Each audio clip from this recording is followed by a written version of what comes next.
모실자의 모형, the type of the one who was to come. 로마서 5장 12절에서 21절 말씀인데요. 꽃님이 한번 읽어줘 볼래? Therefore, just as sin came into the world through one man, and death through sin, and so death spread to all men because all sinned. For sin indeed was in the world before the law was given, but sin is not counted when there is no law. Yet death reigned from Adam to Moses, even over those whose sinning was not like the transgression of Adam, who was a type of the one who was to come. But the free gift is not like the trespass. For if many died through one man's trespass, much more have the grace of God and the free gift by the grace of that one man, Jesus Christ, abounded for many. And the free gift is not like the result of that one man's sin. For the judgment following one trespass brought condemnation, but the free gift following many trespasses brought justification. For if, because of one man's trespass, death reigned through that one man, much more will those who receive the abundance of grace and the free gift of righteousness reign in life through the one man, Jesus Christ.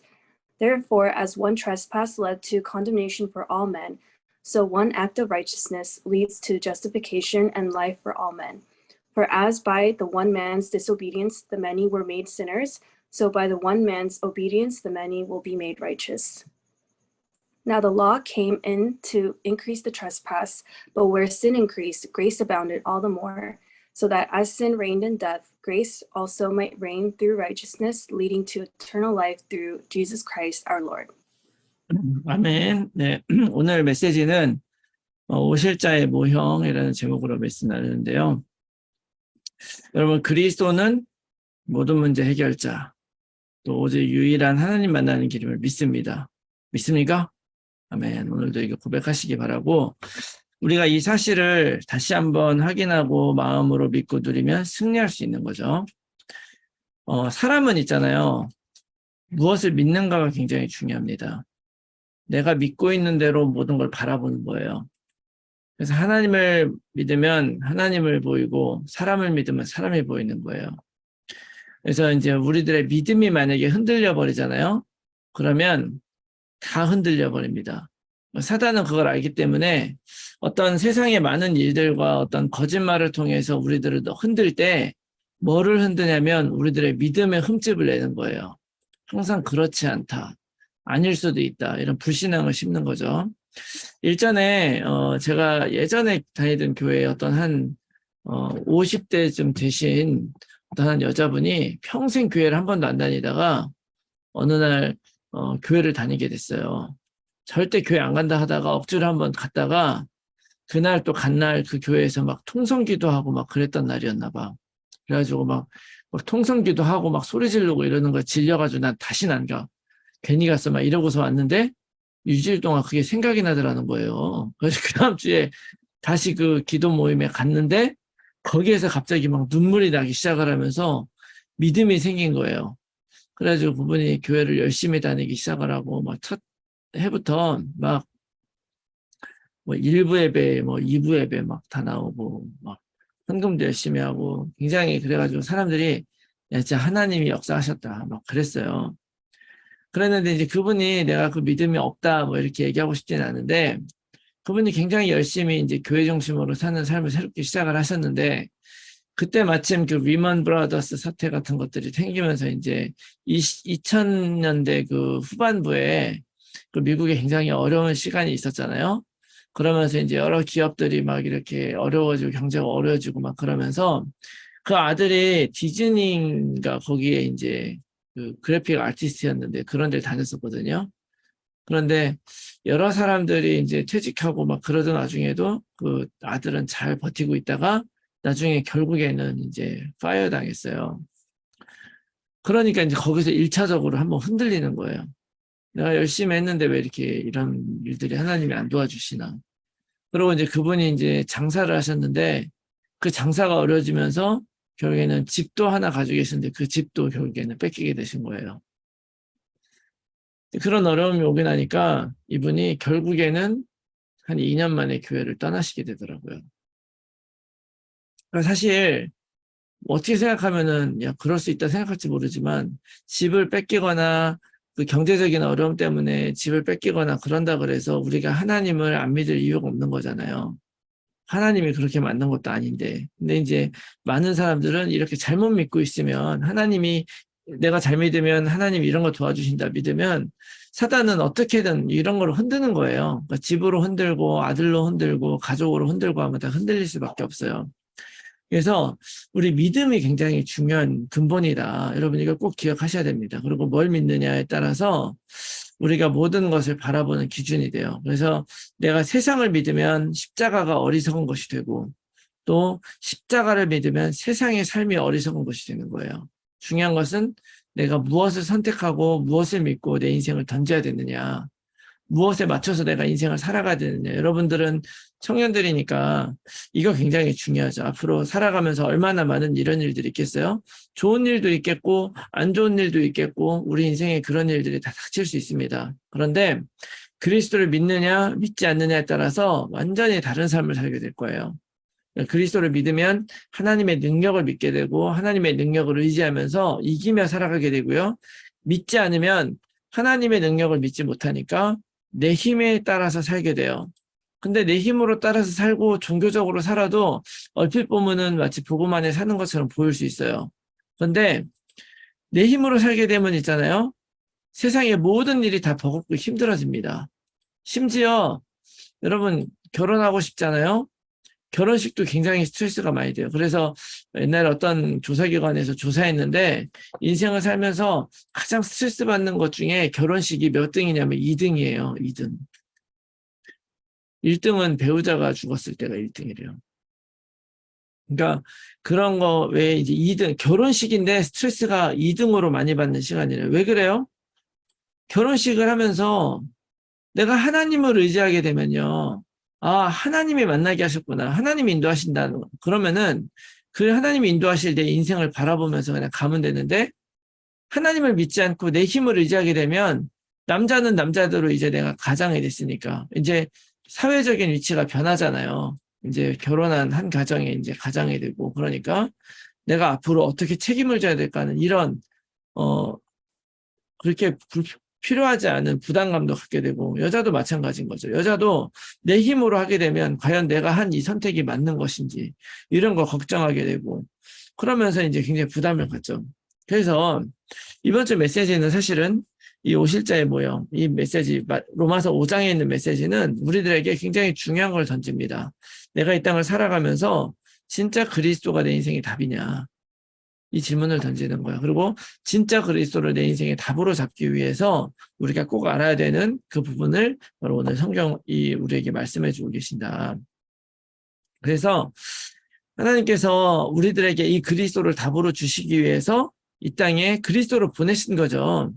근데 이제 로마 교회 사람들이 바로 이 사실을 좀 이해하기 어려웠어요. 왜 어려웠느냐? 여러 가지 어려운 일들이 많이 있었죠.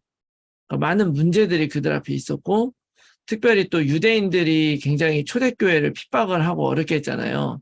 그리고 또 로마에 살고 있었던 그 사람들은 일전에 제가 한번 말씀드린 대로 마찬가지로 어떤 황제 때 유대인들은 또 다 나가라.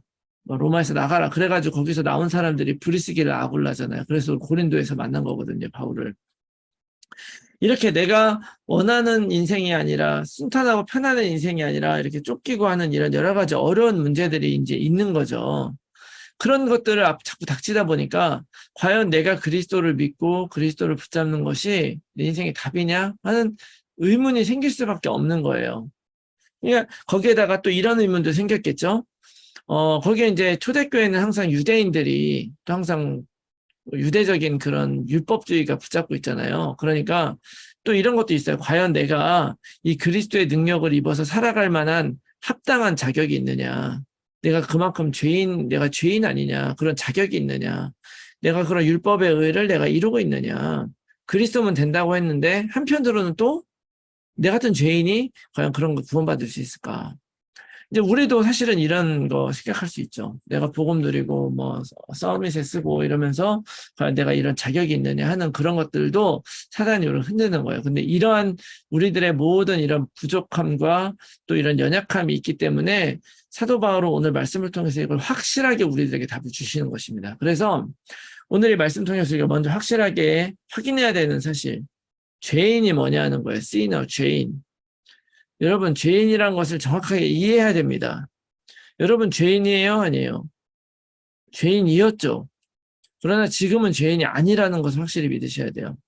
왜냐? 이 죄인이라는 말은 내가 죄를 지었다, 너 자격이 없다, 이런 차원이 아니고, 너 잘못 살고 있다, 너는, 이런 능력이 없다, 이런 것이 아니라, 우리들의 상태를 얘기를 한 거예요. 여러분들이 죄를 지어서 죄인이 된 것이 아니라, 죄를 짓지 않고 엄마 말 잘 듣고, 그 다음에 사람들에게 착하게 하고, 나쁜 짓 전혀 안 하고, 이렇게 살아도, 우리는 그리스도 알지 못하면 죄인인 거예요. 이거를 꼭 기억해야 돼요. 여러분들이 짓는, 만약에 죄라고 한다면 뭐가 죄가 있을까요? 여러분들이 하나님 앞에 떳떳하지 못한 그런 죄가 뭐가 있어요? 아니면 세상에 살면서 여러분들이 짓는 죄가 뭐가 있을까? 도둑질 해봤나요? 도둑질? 김감독 웃고 있어. 해봤나 본데? 그런 거, 도둑질 한번 했으면, 그게 용서받지 못할 죄입니까? 아니죠. 예를 들어서, 뭘 잘못하면, 그거에 대한 대가를 치르고, 보상하고, 용서를 받으면 끝나는 거예요. 세상에도 어떻게 보면은요, 사람을 살인을 하면요, 그 살인에 대한 대가를 치우고 감옥에 갔다 오면은 더 이상 그 죄를 묻지 않아요. 죄는 해결된 거야. 그런데 이런 여러 가지 죄로 인해서, 결과로 인해서 나오는 그런 모든 상태들은요, 다 해결이 가능합니다. 그러나 해결되지 않는 것이 있어요. 그런 죄를 짓고 안 짓고가 문제가 아니고, 한번 내가 이렇게 잘못된 인간으로도 봤을 때, 내가 누굴 살인했다고 쳐보세요. 그러면 감옥에 갔다 오면 그 죄에 대한 값은, 처벌은 없어지지만, 내가 한 사람을 죽였다는 그 근본적인 나에 대한 그 인식은 없어지지 않아요. 그 사실이 없어지는 것이 아니란 말이에요. 그래서 성경에서 말하는 이 죄라고 하는 단어는 함마르티아라는 단어인데, 그 함마르티아는 네가 뭘 잘못했다 이런 것이 아니라 관계가 끊어졌다, 이거를 의미하는 단어예요. 관계가 끊어졌다. 하나님과의 관계가 끊어져서 내가 살아가게 되면 그 모든 것들이 죄일 수밖에 없다. 그러니까 우리가 하나님이 내 안에 의미가 없고, 내가 하나님을 믿지 않고, 내가 교회를 다니거나 하나님을 믿는다고 하더라도 나의 실질적인 선택과 생각과 이런 것들이 하나님과 연결되어 있지 않으면 우리는 죄인인 거예요. 잘못하지 않아도 죄인인 거예요. 그렇기 때문에 이 죄라고 하는 것은요, 이 죄인이기 때문에 나오는 결과인 거지, 죄를 지어서 죄인이 되는 것이 아니다. 여러분, 이거 꼭 기억하셔야 됩니다. 우리는 죄를 짓기 때문에 죄인이라고 생각을 하는데, 그렇지 않아요. 우리는 죄를 안 지을 수가 없는 거예요. 사과나무이기 때문에 사과가 나는 거지, 사과나무에 포도가 열리는 거 봤습니까? 그럴 수가 없어요. 죄를 짓는다 그래서 우리가 죄인 되는 게 아니고, 죄인이기 때문에 죄를 지을 수밖에 없는 거죠. 근데 그런 죄인이 우리가 왜 되었느냐? 바로 아담 때문에 그렇게 됐다고 성경이 얘기를 하는 거예요. 아담 때문에 그렇게 됐다는 것은, 아담이 어떤 그런 죄의 그런 시작이다, 이런 이야기를 하는 거예요. 근본적인 원죄를 얘기하죠. 인간의 본성은 이때부터, 아담 이후로부터 하나님을 떠나서 태어나게 돼요. 그래서 우리 오늘 읽을 12절 말씀에 그 죄가 한 사람을 통해서 이 세상에 들어왔다, 이렇게 얘기를 해요. 여러분들, 이 세상에 아직도 발명되지 않은 것이 있다면 여러분들 그거는 사용할 수도 없고 누릴 수도 없겠죠.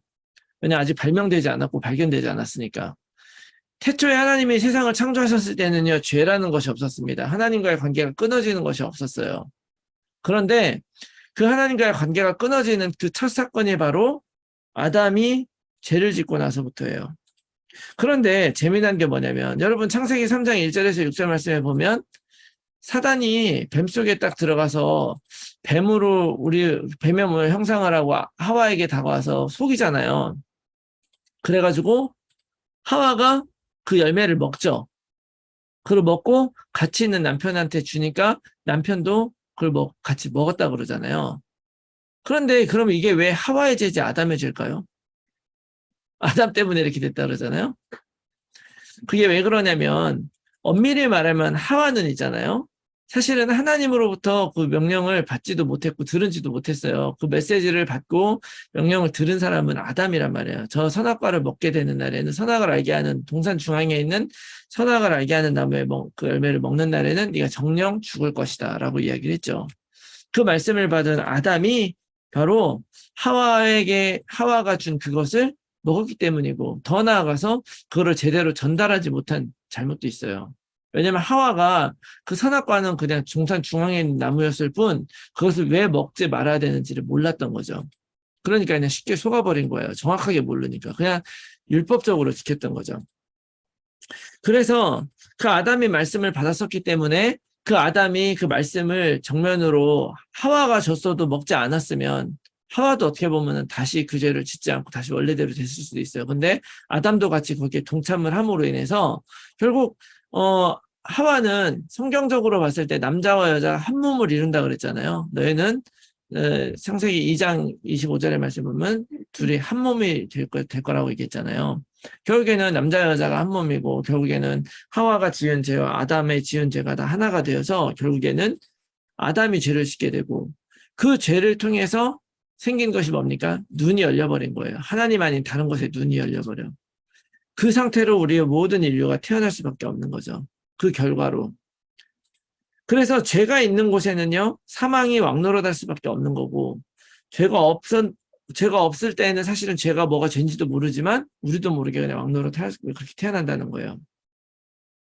죄가 있는 곳에는 사망이 왕노릇을 할 수밖에 없습니다. 왜냐하면, 아까도 얘기했지만, 죄라고 하는 건 뭐라 그랬어요? 하나님과의 관계가 끊어진 상태다. 인간에게 하나님이 없으면 왕이 없는 거예요. 내 인생에 기준이 없는 거예요. 주가 없는 거예요. 마스터가 없는 거죠. 기준이 없다는 거예요. 기준이 없고 내가 직장 생활을 지금 하고 있으니까 다들 직장 생활 해보는 사람들 알겠지만 우리가 일을 잘할 수 있는 이유가 뭡니까? 우리의 더 상급자가 어떤 일을 우리에게 정해줘요. 오늘은 이거 해라. 오늘 이거 맞춰야 된다. 이런 식으로 해라. 그러면 우리는 그 일이 쉽죠. 근데 만약에 그거 없이 상급자가 되게 되면 이제는 마찬가지로 내가 주인이 되면 내가 이걸 할 수도 있고 안 할 수도 있고 내 기준이 내가 되잖아요. 그런데 마찬가지로 우리 안에 하나님이 왕이 되는데 없기 때문에 우리 안에 왕이 될 것이 없기 때문에 다 왕노릇하는 거예요. 아무거나 세상 것이 왕노릇하고 때로는 아무것도 아닌 게 왕노릇하고 미신이 왕노릇하고 막 그런 거죠. 반대로 말하면 죄가 없으면 사단은 절대로 왕노릇할 수가 없죠. 그래서 하나님이 주신 것이 바로 뭐냐? 그것이 바로 약속인 거예요. 약속. 우리가 이 아담 때문에 그렇게 죄인 됐기 때문에 그 죄로부터 다시 빠져나올 수 있는 그것을 하나님이 약속해줘요. 그 첫 번째가 바로 뭐냐? 가죽옷이죠. 가죽옷. 가죽옷으로. 한 동물의 죽은 그 가죽으로 만든 그 가죽옷을 입혀서 이것이 상징하는 게 뭡니까? 피제사.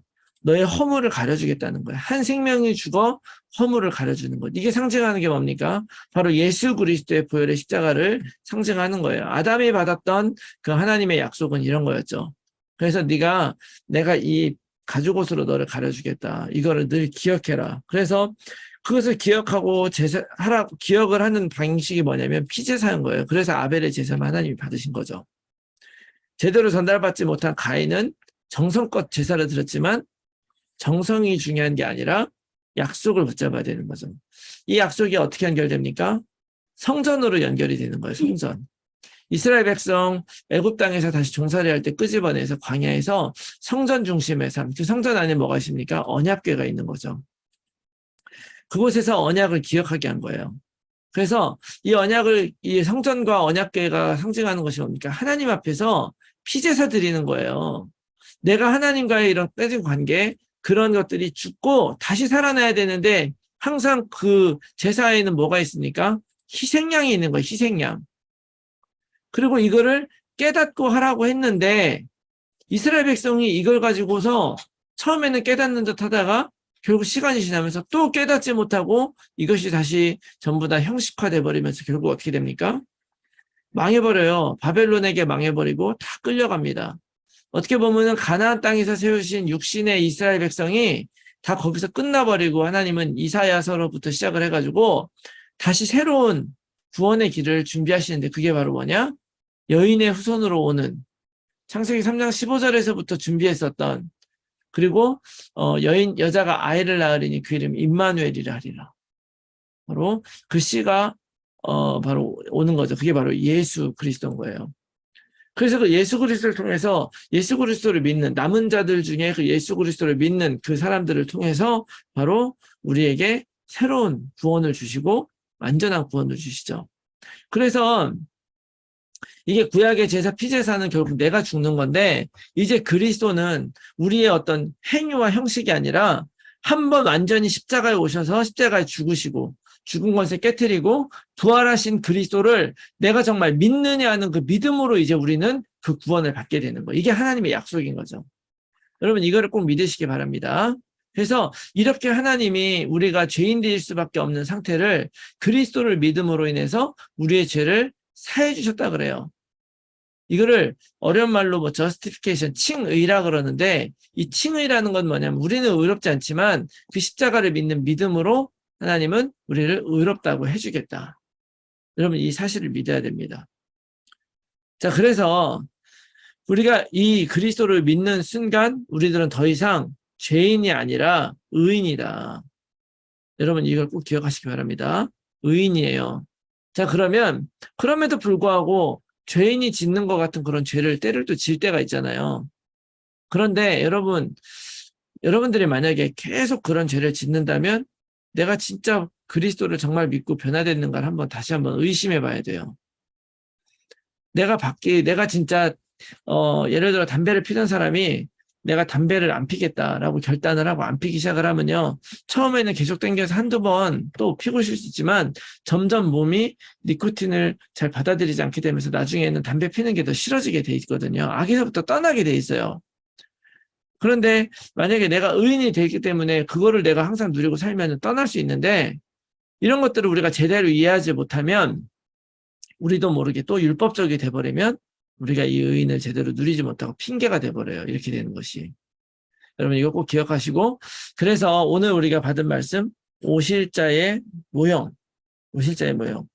우리가 요거를 잘 봐야 돼요. 그래서 우리에겐 예수 그리스도가 중요하다. 이걸 얘기를 하는 거예요. 자, 이 오실자의 모형이라는 것이 의미하는 것이 뭐냐. 2개가 내려갔네요. 이 의미는 뭐냐면요. 이런 거예요. 자, 여러분들 이거 잘 기억해야 돼요. 오실자는 예수 그리스도를 의미하는 거죠. 근데 바로 아담이 그리스도 오실자의 모형이다. 이렇게 얘기를 했어요. 자, 근데 그게 무슨 얘기냐면은 아담은 범죄에서 모든 사람을 죄로 이끌었죠.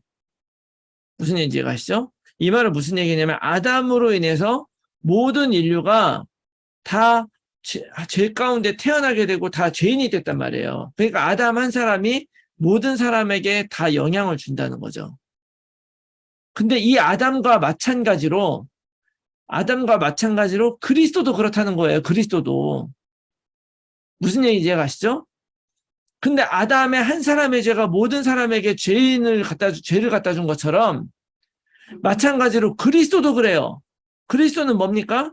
그리스도로 인해서 모든 사람이 다 구원받을 수 있다는 이 사실을 믿으라는 거예요. 이게 바로 모형이 갖는 의미입니다. 타입, 똑같은 형식이라는 얘기예요.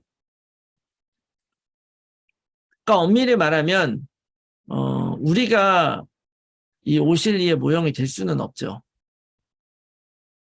그런 것이 아니라 아담 한 사람으로 범죄해서 모든 사람이 죄에 빠졌다면 역시 그리스도 인간으로 오신 그리스도 한 사람의 죽으심으로 인해서 우리는 다 구원받을 수 있다. 이것을 얘기하는 것이다. 여러분 이거 꼭 기억해야 됩니다. 그래서 여러분 그리스도를 통해서 우리는 구원받는 거예요. 그리고 사실은 우리가 하나님 알지 못해서 죄 가운데 태어나고 근본 문제 가운데 태어나요. 이게 우리 잘못은 아니잖아요. 우리 잘못 아니고 우리가 몰랐는데 그러나 하나님은 그냥 이렇게 억울한 우리들에게 그리스도라고 하는 똑같은 더 중요한 다시 오실 아담, 두 번째 아담을 준비하셔가지고 이 두 번째 아담인 그리스도를 통해서 우리 역시 모든 사람이 구원받는 길을 다 열어주셨다. 이 사실을 기억하시고요. 또 율법을 주셨잖아요. 이 율법을 주신 이유가 바로 뭐냐면 죄를 알게 하는 거예요. 죄를. 오늘 13절에도 뭐라고 얘기를 하냐면요. 죄라는 것은 율법이 있기 전에, 율법이라는 거는 결국 뭐냐면 우리가 얼마나 하나님을 떠나 있는 걸 발견하게 하는 거예요. 하나님의 백성으로 살아가는 방식인데 율법이 있으니까 내가 하나님의 중심이 되지 않구나 이걸 알게 되는데 이 율법이 있기도 전에 그때부터 죄가 있었다는 거예요. 언제부터 있었습니까? 아담 때부터 있었죠. 아담 때는 율법이 없었잖아요. 왜냐하면 출애굽할 때 율법이 주어졌으니까. 그런데 그때는 죄가 있었는데 이 율법이 없어가지고 죄가 죄인지도 몰랐다는 거예요. 죄가 죄인지도 모르고 그럼에도 불구하고 사단이 왕노릇하고 있었어. 그런데 율법이 들어온 한 이후에는 어떻게 됩니까? 이제는 그것이 진짜 죄라는 걸 알게 된 거예요. 그 죄를 알게 됐기 때문에 그래서 그 율법으로 인해서 우리가 내가 죄인인 걸 알게 되고 그래서 그리스도가 필요하다는 걸 알게 되는 거죠. 그래서 두 번째 아담으로 우리에게 주신 것이 바로 뭐냐? 그리스도다. 이렇게 설명하는 거예요. 그래서 19절 말씀에 이렇게 얘기하죠. 한 사람이 순종하지 아니함으로 많은 사람이 죄인이 된 것 같이 한 사람이 순종하심으로 많은 사람이 의인이 되리라. 그래서 바로 아담이 그리스도의 모형이다. 그러니까 아담같이 돼야 된다는 것이 아니라 아담 때문에 들어왔던 죄는 그리스도 때문에 다 끝내버릴 수 있다. 그렇기 때문에 여러분 그리스도를 붙잡아야 되는 거예요. 그리스도가 내 안에 진짜 있어야 된다.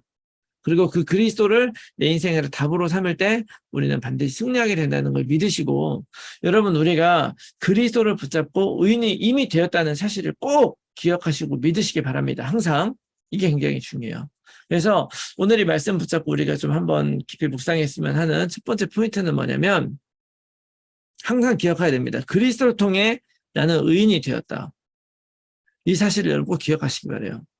그리스도를 통해서 나는 이미 의인이 되었다는 것을 잊지 말아야 돼요. 여러분 핵심은 정체성입니다. 정체성. 내가 죄인이냐 의인이냐. 죄인은 뭡니까? 하나님과 떨어져 하나님이 주인 되지 않은 사람이 죄인이고요. 의인은 뭡니까? 하나님이 중심이 되어 있는 사람이 의인인 거예요. 내가 이 성경에서 말하는 의, 이것은 의로운 행위, 착한 행위를 얘기를 하는 것이 아니에요. 하나님 기준이 의고 하나님 기준이 아닌 것이 악인 거예요. 그래서 나는 그 언약이라는 말 우리가 많이 쓰잖아요. 그러니까 우리 목사님이 보통 쓰는 그 언약이라는 단어는 내가 하나님 앞에 결단하고 약속하는 걸 의미하는 거지만 성경에 나오는 언약이라는 단어, 베리트, 이 단어의 핵심적인 그 내용은 뭐냐면요. 결국 하나님과 나와의 정체성 약속이에요. 정체성 약속. 네가 이 구약에서는요. 예레미야서 11장에 보면 네가 내 말한 이 명령을 지키고 율법을 지키면 나는 너의 하나님이 되고 너는 내 백성이 될 것이다.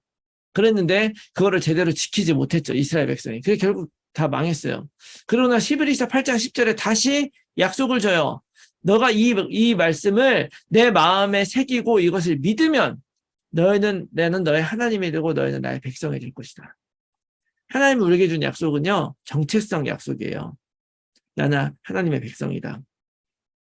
그것을 위해서 그리스도를 주신 거죠. 그래서 여러분들 늘 24시 항상 어떤 경우에도 이 그리스도를 믿고 누리시기 바라요. 우리가 복음을 듣고 영접해서 그리스도인이 됐어요. 그럼에도 불구하고 사단은 자꾸 우리들의 어떤 죄책감 또 부족함 가지고 시험하고 속일 거예요. 그래서 우리가 자꾸 넘어질 거예요. 그런데 그래도 나는 의인이니까 괜찮아. 이걸 가지고 뻔뻔하라고 이렇게 하는 게 아니에요. 뻔뻔하게 그렇게 살라는 게 아니라 때로는 뻔뻔한 것도 필요하죠. 하나님을 향하고 있다면. 내가 뭐 잘못해도 괜찮아 이런 것들은 뻔뻔하라고 한 것이 아니라 여러분들 꼭 기억해야 돼요. 내가 진짜 하나님이 원하는 삶을 살고 있지 못하다면 얼른 알아차려야 돼요. 얼른 알아차리고 다시 하나님이 나를 주장하시도록 그때 하는 게 보좌의 기도하는 거예요. 393 기도.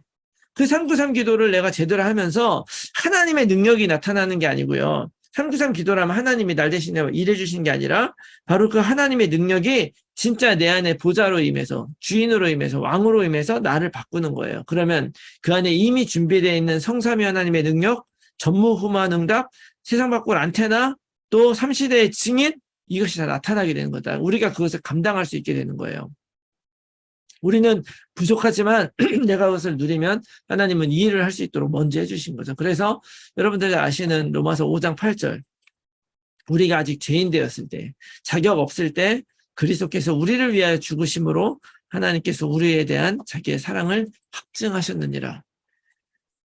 이것이 바로 은혜고 free gift인 거예요. free gift. 하나님이 우리에게 주신 free gift. 아무런 대가 없이 우리에게 주신 것. 우리가 죄인이고 부족해도 하나님의 기대는 그것이 아니라 여전히 부족한 대로 사는 것이 아니라 이제는 하나님의 백성으로 살아라. 하나님이 떠난 죄인이었을 때 먼저 우리를 사랑하시고 우리를 부르신 거예요. 그러므로 우리가 그 하나님의 품 안으로 나아가야 되고요. 그리스도 정말 받아들이고 그리스도만을 의지해야 됩니다. 그리고 그리스도 의지하면서 다 이겨나갈 수 있도록, 그리고 나의 삶의 방향이 그리스도 증인이 될 수 있도록, 그리고 내 삶의 어려움이 크면 클수록 우리는 더 큰 증인이 돼요.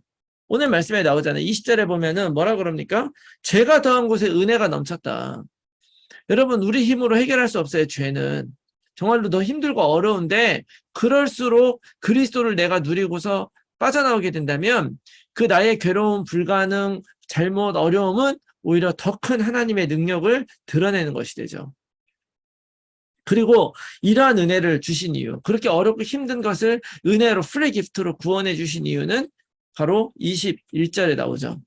이는 죄가 사망 안에서 왕노릇한 것 같이 이것을 은혜로 바꿔서, 은혜도 또한 의로 말미암아 왕노릇하여 우리 주 예수 그리스도로 말미암아 영생에 이르게 하려 합니다. 그리스도가 나의 왕, 그리스도가 나의 주인 되게 하기 위해서 하나님께서 이렇게 하신 거예요. 이것을 이미 이루셨다. 여러분, 그러므로 여러분 꼭 깊이 묵상하시면서 항상 생각해요. 나는 이미 의인이 되었다. 아까 제가 말씀드렸잖아요. 죄인이기 때문에 죄를 지을 수밖에 없어요. 그러면 내가 의인이라고 한다면 이제는 의롭게 살아야 되는데, 의롭게 산다는 것이 뭡니까? 하나님의 뜻대로 사는 거죠. 그렇게 하는 과정에 잘못될 수 있어요. 딴 사람 보면 정죄할 수 있고, 사단은 속여서 너 그래도 네가 무슨 하나님의 자녀고 네가 무슨 의인이야, 그러면서 너 이렇게 살 수 있어라고 할지 모르지만, 여러분 안에 이 믿음이 확실하다면 흔들릴 필요가 없다. 흔들리지 않고, 그럼에도 불구하고 하나님의 뜻을 끝까지, 한 번 실수했더라도 다시 하나님의 뜻을 따라 살아가게 되면요, 하나님은 절대로 놓지 않고 바꾸지 않으신다는 것도 기억하시기 바랍니다. 그리고 두 번째 깊이 묵상했으면 하는 것은, 자, 우리가 어떻게 증인이 될 것인가? 어떻게 증인이 될 것인가? 목사님께서 주일날 강단 메시지 하시면서 우리가 계속 그 복음을 누리고 살면 그 안에 증거가 쌓이게 되고 그 다음에 증인이 될 것이다, 이렇게 말씀하셨는데, 쌓이는 거 말씀하셨잖아요. 내가 그리스도를 누리고 전도자로 살아갈 때 여러분 나에게 어떤 증거가 있는지를 잘 생각해 보시기 바라요. 하나님이 어떤 면에서는 우리에게 많은 일들 하시니까 여러분들의 현장, 직업 이런 거 다 하나님이 인도하시는 거라고 믿고 하실 거라고 생각해요. 열심히 여러분 현장에 하시는 거 제가 믿는데, 때때로 어떤 것들에는 오직 하나님의 능력이 아닌 것들이 때로는 있어요. 그래서 내 동기와 능력으로 한 70% 정도 하고 한 30% 정도는 하나님 의지하고 하는 그런 일들이 우리 가운데 있을 수가 있는 거예요. 그런 것들은 성공도 할 수도 있지만 증거가 되기에는 부족하죠. 근데 여러분, 증거는요, 스모킹건이라는 말 있잖아요. 지금 연기 나는 그 총 하나 있으면 지금 방금 쐈다는 증거가 되니까, 이 스모킹건, 증거는 하나만 있으면 충분합니다, 어떻게 보면. 근데 그 하나가 어떤 하나여야 되느냐, 어떤 증거가 되느냐? 오직의 증거가 되어야 되죠. 오직. 사도행전 1장 8절, 오직 성령이 너에게 임하시면 너희가 권능을 받고 예루살렘과 온 유대와 사마리아 땅 끝까지 이르러 내 증인이 될 것이다. 오직 성령으로, 나의 어떤 동기와 나의 능력과 이런 것이 아니라 정말 하나님이 하신 것들이라고 이야기할 수 있도록 여러분 한번 도전하시기 바라요. 오직으로 한번 도전하시고, 오직 그리스도로 도전하고, 우리들에게 세상에 여러분 꼭 오직을 기억하셔야 돼요. 오직으로 우리가 한번 답을 내야 되고, 세상에 살다 보면 세상 것이나 여러 가지 나의 여러 가지 능력도 필요한 부분들이 있어요. 그런 것들을 의지하지 말고 오직 하라 그런다 그래서 이런 거 다 필요 없으니까 하지 마, 이런 것이 아니고요. 여러분, 오직이라는 의미는요, 내가 아무리 많은 것을 하고 잘한다 할지라도 하나님의 뜻과 계획이 아니면 안 된다는 걸 꼭 기억하라는 거예요. 심지어 나의 가정, 부모, 형제, 자매까지도 마찬가지. 가장 중요하고 그것이 최고의 가치인 것 같지만 그것조차도 하나님 앞에서 오직이 되고 그리스도가 돼야 그것들이 온전해진다는 것이 바로 예수님의 메시지인 거죠. 그래서 여러분들 오직 그리스도로 모든 것들을 바라보고 모든 것들을 온전하게 만드시는 그리스도의 능력을 붙잡고서 여러분들 안에서 하나님이 일하신 것들에 대한 증거를 쌓으시고 그 증거로 가지고 증인이 되신 여러분들이 다 됐으면 좋겠습니다. 그래서 다시 한번 오늘 메시지 붙잡고 그리스도로 담내고 승리하는 여러분들이 다 되시기를 예수 그리스도 이름으로 축원합니다. 아멘.